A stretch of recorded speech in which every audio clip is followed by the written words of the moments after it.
علي وزیر له زندانه آزاد شو. تازه خبرو یې بیا پر پاکستانی ریاست اور بل کړ. دا چې څنګه نو جزئیات هم دلته وګورئ او چینل سبسکرایب کړئ.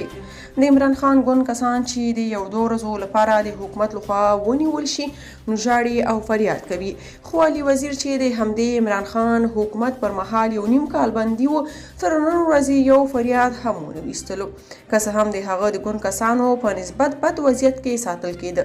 دې ته وایي مبارز او مبارزه. تازه خبر دا دی چې علي وزیر له زندانه خوشي شو. د پښتون ژغورنې غورځنګ یو مخکښ او د پاکستان په پارلمان کې د جنوبي وزیرستان استازي علي وزیر په کراچۍ کې له زندانه خوشي شو. هغه څه د پاسه 2 کلونو راهیسې په زندان کې و. نوموړی وایي داسې زندانونه به ما له خپلې مبارزې په شا نه کړي او د تل په څیر به د پښتنو حقونو لپاره مبارزه کوم.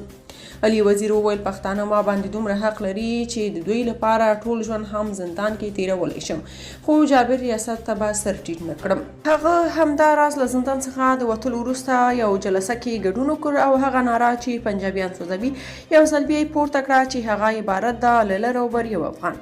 منظور پښتین غبرګون کې لیکلي د 2 کلونو نه زیات استعماري قید نه پس نن علي وزیر د زندان څخه آزاد شو. درون هرکلی ورته وایو. د ریاستي ظلم جبر پر خلاف د غږ پورته کولو په جرم یې قید تیر کړو.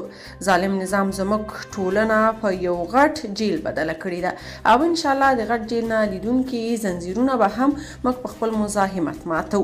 ډېر شمېر نورو لر او بر افغانانو هم د نوموړي د خوشي کېدو په پاره پوسټونه کړي او دا یې د خوشحالۍ ستر زیری بللی.